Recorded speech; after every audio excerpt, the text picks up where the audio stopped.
Hey everybody, good morning on this Thursday, beautiful, beautiful day in Pittsburgh. From where God sits, June 25th, 2020. So you guys are coming on here. It's good to see everybody there. Temple and Delora, Pam, my sister Jerry from Ohio. So we got the Buckeye State well representative. We got uh, Indiana, Pittsburgh. So it is a gorgeous, excuse me, gorgeous day here in Pittsburgh.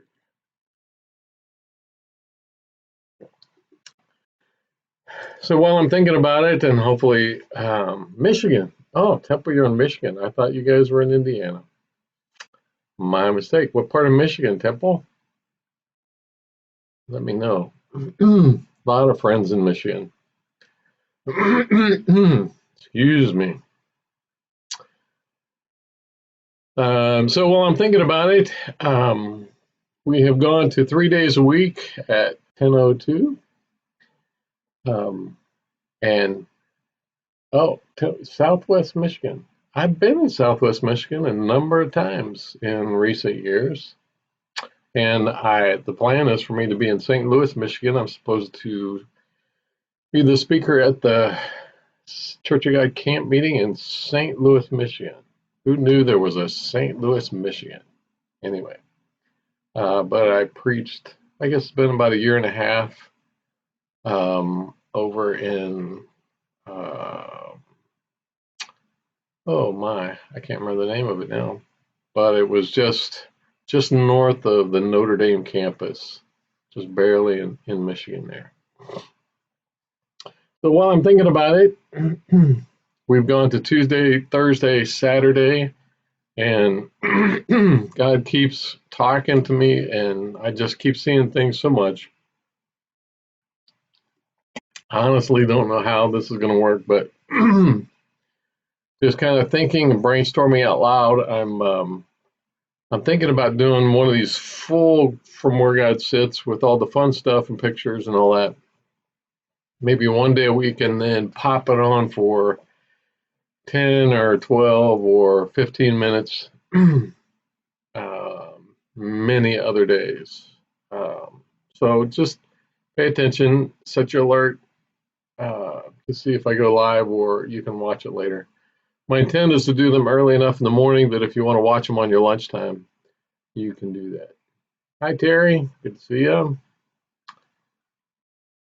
All right, so some of you saw the announcement with this picture on Facebook, and I saw some of your responses. Those of you that are from Western Pennsylvania recognize that space. I saw Bethany Tessitore and Jody Bates chiming in. And yes, it is Whitehall Camping Conference Center. It's the basketball court right outside the chapel. And so the Fallen Oak Lodge would be off to the left there. And it is back. It is, oh my goodness, 27 years or so, 26 years. That would have been in the early 90s when Jim Callender instituted the 3-on-3 tournament during Whitehall camp meeting. And on the left there, I don't know if you can see my pointer or not, but on the left is Ken Church, good friend, the fellow with the red shirt with his back to us. That's Steve Childs, my brother-in-law, who now pastors in Oklahoma City, and that's me off to the right there, the bearded wonder standing there ready to get the rebound. We lost in the championship game.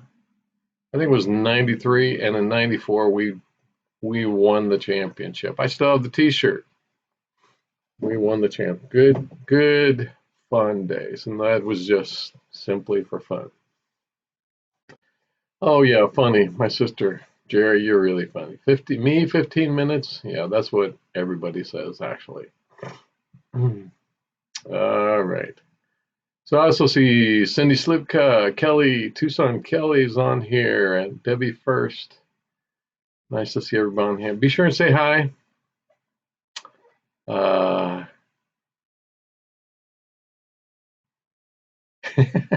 Dolores says I need to do more from the back. Now, I can't find the pictures from my high school during my drum major days. All right. Just for fun and some reminders here. Here's a picture. I think it was from Kelly Kerpecki. My ducks are absolutely not in a row. At this point, I have no idea where my ducks even are. I thought that was cute, and it kind of ties in with our theme today about weariness and perseverance, and how stuff is just getting to us, man, and how we get through it. And then another one, I think this one was from Kelly as well. When you overslept and you can't find Noah. Oh, yeah, screaming, wondering. Yeah. And it's a reminder that there are moments that if we don't seize them with God, we miss them.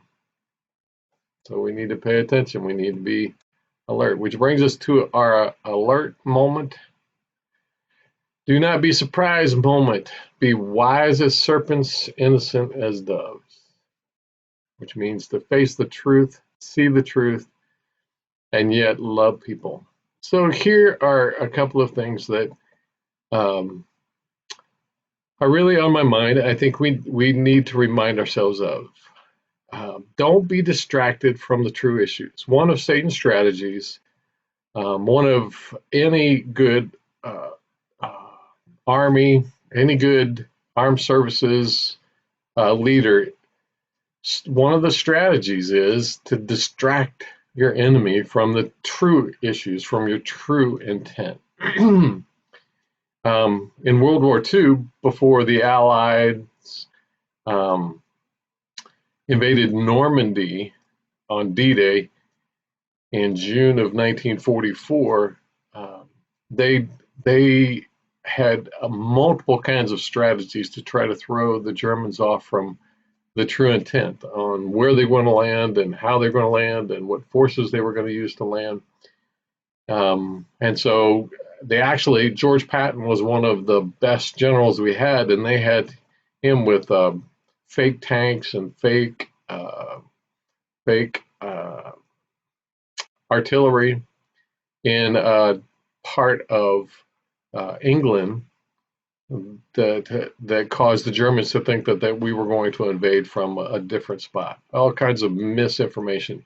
And that's what Satan does. So don't, as Christ followers, as alerts, as wise serpents, we need to be careful not to be distracted from the true issues. And so one of the ways that it happens is to cause us to think that individuals represent the whole.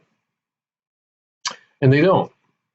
And as Christians and pastors, we get so frustrated by this as the world looks at us, because the world will look at us. And so have you ever heard somebody say, or maybe you've said, I don't want to go to that church because it's just full of hypocrites.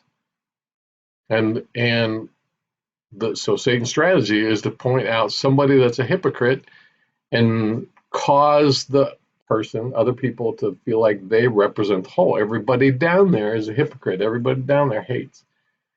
And not only that, but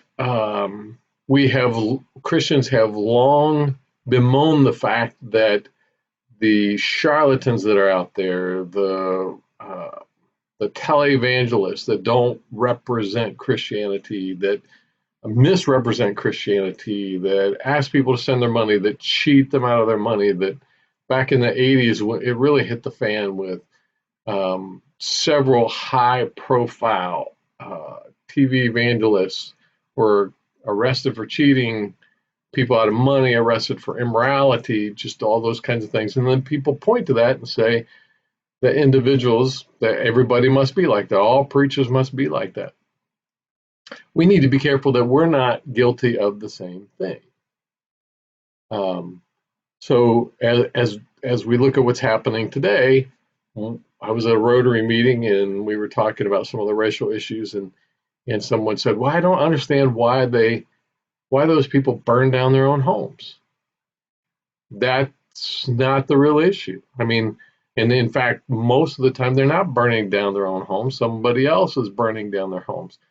I don't understand why that person uh, would why those people become violent and they point to the looters. In reality, the individual, just because individuals are doing bad things, it doesn't represent the whole of what's happening. And so, as we look at our culture today, and especially with the racial divide that's occurring right now, we as Christ followers need to be careful that we don't point to people and say, well, look, that just represents the whole, or dismiss the issues. And so, one of the arguments that I've heard is George Floyd was no saint, and he wasn't. But that doesn't dismiss the fact that there's a problem. We need to be wise as serpents. Close on the heels of that is individual moments or abuses don't mean that there aren't real problems. One of the terrible, horrible moments in time for Christianity were the Crusades. I mentioned this the other day. When, under the name of Christ, knights would leave England and France and go to the Holy Land and kill the Muslims and destroy, take by force in the name of Christ. Well, just because that happened doesn't mean Christianity isn't really true, and it doesn't mean that Muslims don't need Christ. So we need to be careful that we don't get distracted or dismiss because of that. Or clergy abuse. Horrible, horrible, terrible ramifications of that. And it just keeps coming out more and more how clergy, especially priests in the Roman Catholic Church, have sexually abused little boys. Well, and I've talked to people who say that they've just, if that's what the church is all about, if that's what God is all about, then I'm not going to have anything to do with it. Just because there are those individual moments or abuses doesn't mean that there aren't real problems and there aren't, and that Christianity isn't real. So if we flip it around, we need to see the cultural issues the same way. Satan wants us to dismiss that there are real problems because people resort to violence, because black policemen are killed. And so I hear statements like, well, if they were really concerned about black lives, then they would be concerned about black policemen. Well, yeah, but that doesn't mean that there isn't a problem in our culture with systemic racism and abuse. So we need to be careful. Don't allow individuals and don't allow individual moments or abuse to cause us to get distracted from the real problems that are there, and get caught up in those strategic moves that he makes to distract.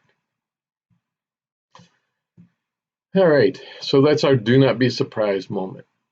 Now, what I sense God saying today as I was praying and thinking was about perseverance and how important it is for us to start with God always. And this kind of comes out of where I am personally. For some reason this week, it's just, I'm just getting weary and kind of overwhelmed by the messages, and perseverance is sometimes just hard. And as I was thinking about this, praying about this, one of the things that I sense is that we have to go back and start with God always. Um, we have to view everything through God's eyes, from where God sits, but also with His resources. In Matthew chapter 26, Jesus is preparing to go to the cross. He's met with his disciples, he's washed their feet, he instituted communion, and now he's going to the Garden of Gethsemane, where he knows that he will be arrested, and he knows he's going to need extra strength. And I find that in this passage, in Matthew 26, beginning with verse 36, the humanity of Jesus. He was 100% divine, 100% man. And it says, then Jesus went with them to a place called Gethsemane, and he said to his disciples, sit here while I go over there and pray. So Jesus' response to what he was facing was to go to God. And taking with him Peter and the two sons of Zebedee, James and John, he began to be sorrowful and troubled. Then he said to them, my soul is very sorrowful, even to death. Remain here and watch with me. And one of the things that I see here is, even though Jesus is the Son of God, he was 100% God, he was also 100% man. And this was at the end of 3 years of intense ministry. And feeling like he was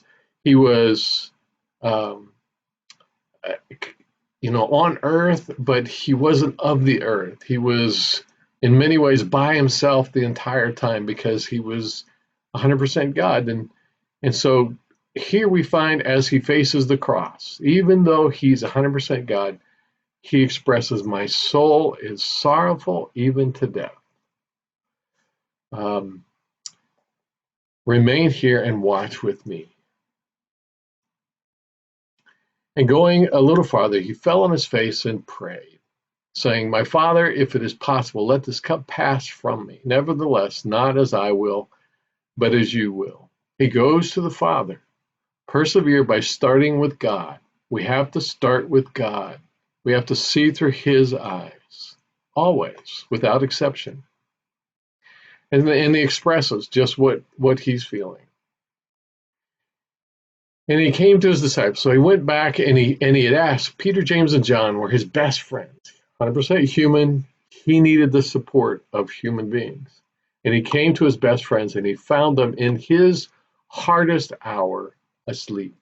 And he said to Peter, so you could not watch with me 1 hour? Watch and pray that you may not enter into temptation. The spirit indeed is willing, but the flesh is weak. The spirit indeed is willing, but the flesh is weak. And so what I see in this is, you just get weary. And this is just kind of my personal place, where I'm at. We've been through this for 3 or 4 months, and hearing the lies of the culture and all the stuff, and I keep saying, turn to God, turn to God, turn to God, lean into God, and it's all true, and he's always enough. But for some reason this week I'm just weary.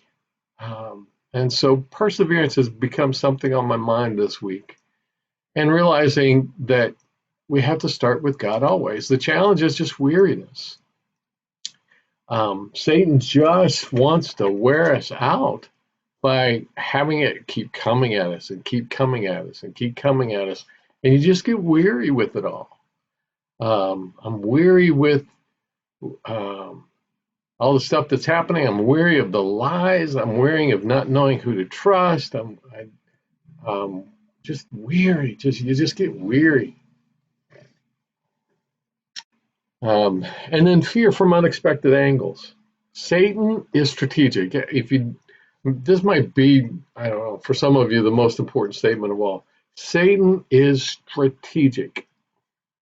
He perseveres. He keeps coming at us, and fear is his primary weapon. And so what I've just kind of felt this week, out of the weariness, is fear coming from unexpected angles. and subconscious voices that, I didn't even know that were there. I just keep hearing this over and over and over and over and over and over again. All this stuff that just seems so upside down. And what I notice is that fear, kind of the alert about what's to come. And so, for instance, I think I'm having some trouble with one of my teeth getting abscessed, and my immediate knee-jerk reaction is I don't want to go to the dentist because of all the COVID stuff. And then my second thought is, where did that come from? That hasn't been a part of my thinking, and yet there it was. Fear that comes from unexpected angles. Satan will hit us. And so don't beat yourself up when it comes. Just make sure you don't give into the knee-jerk reaction.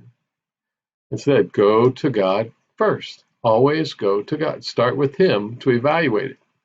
And then just grieving the cultural losses. I know this is human and pretty much selfish, but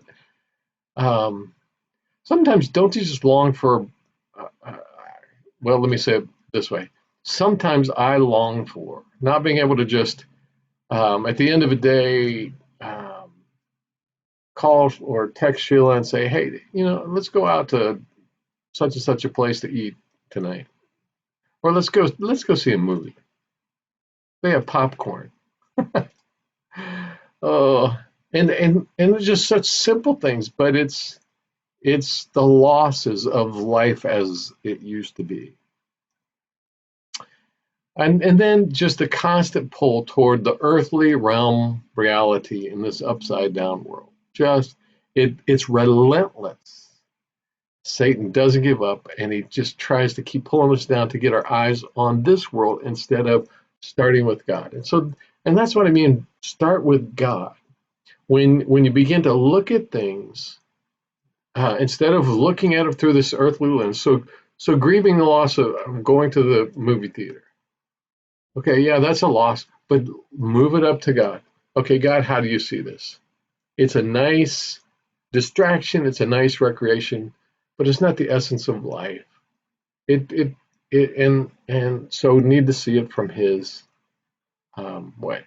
So all of that is kind of philosophical and idea driven, but here's some very practical. And sometimes I don't give you the practical stuff, but here's part of the practical stuff. Probably here's a hint. Probably the most upside down seeming ideas are what we need most when we get weary, and we need to persevere. Remember our theme scripture, Isaiah chapter 55, for my thoughts are not your thoughts, neither are your ways my ways, declares the Lord. For as the heavens are higher than the earth, so are my ways higher than your ways, and my thoughts than your thoughts.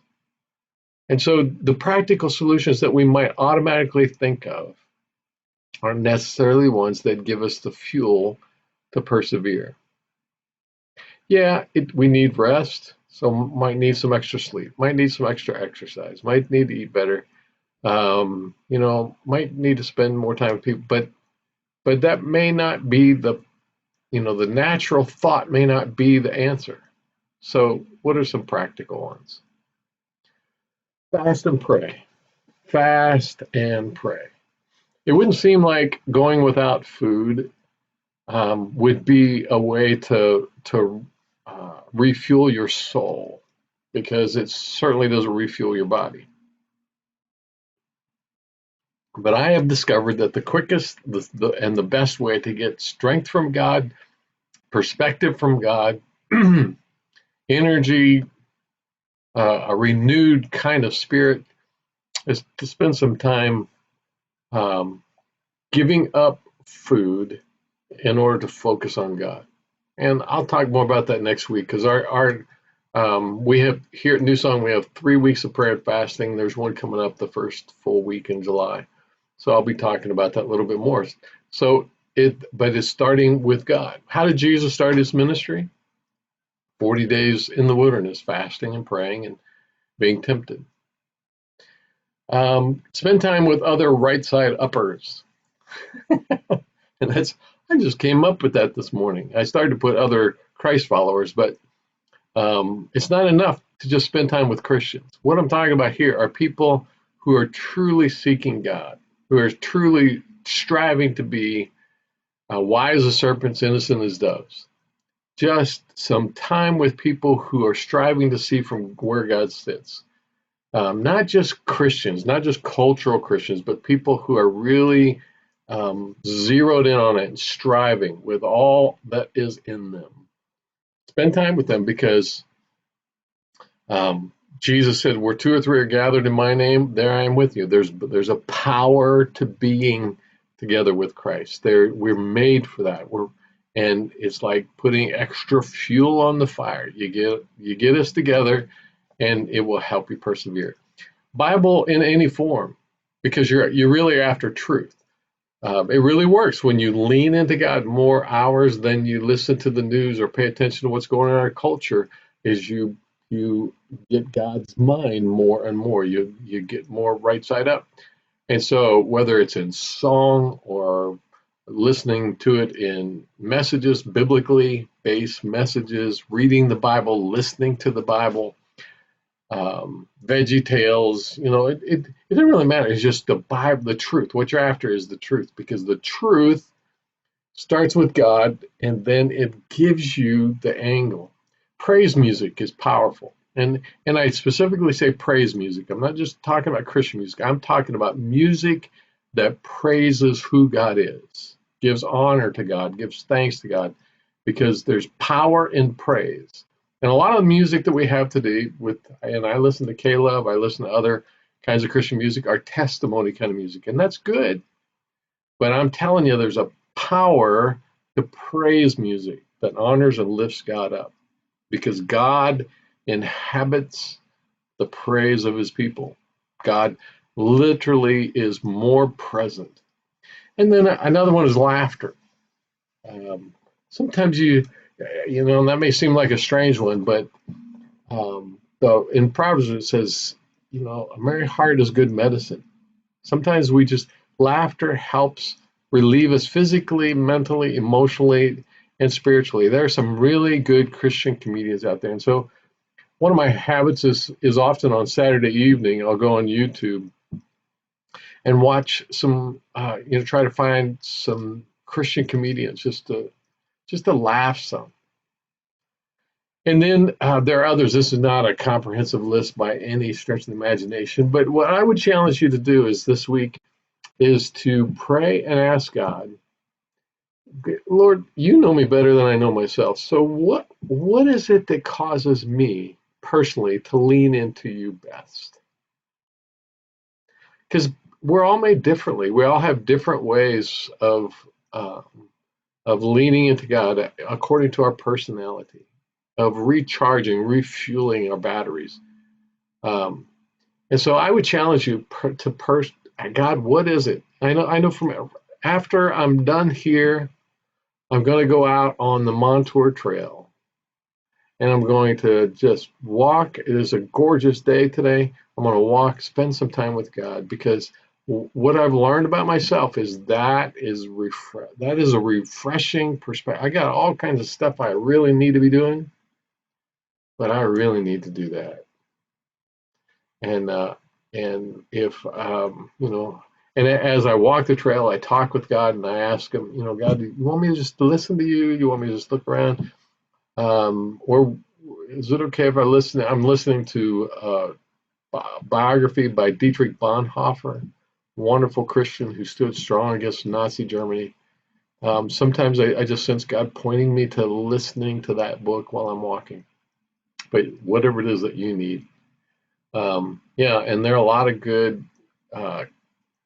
good Christian comedians. Jody says Tim Hawkins, Michael Jr., Ken Davis, Shonda Pierce, Mark Lowry. All of those are some of my favorites.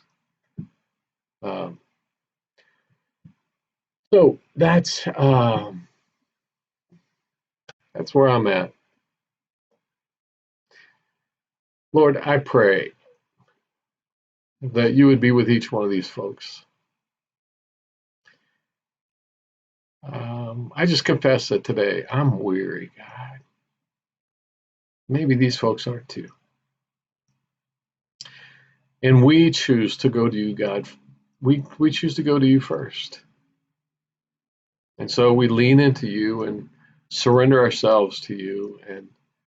And God, we will spend this day listening for your voice and your direction, because we know we have all these promises. We know that greater is your spirit within us than anything that's in the world, anything that we're going to face. I pray that you would bring other right side uppers together with these folks, that together we will bond strongly in you, and that you would refuel us and help us to face whatever we need to face. We're yours, Lord. In the name of Jesus, we pray. Amen. I hope this is helpful to you. I appreciate you spending the time with me. I never, ever take you guys for granted. Um, tonight, um, tonight we will finish up in our Thursday night Bible study, 7 p.m., Daniel chapter 10. And this is, I really believe this is a very, very, very important passage of scripture for us right now, and striving to live right side up with this heavenly realm perspective. So I encourage you to join me or watch it on replay on here or on YouTube. Share it if these are good and helpful to you. Please share it, pass it on to other people, both here and on YouTube. Like and share, like and share, like and share. And as I said at the beginning, who knows when I might go live. I may do one kind of full blown from where God sits a week, and do some shorter 10, 15-minute ones just on the topic that I sense God is speaking to us about. I firmly believe that we are just at the tip of the iceberg of what is coming as we go forward. So we need each other. We need to have God's perspective. So if these help you to do that, pass them on. All right, love y'all. Hopefully we'll see you tonight, 7 o'clock. I'm going to go walk on the trail. Now let's go boldly, boldly, boldly be God's church. Bye.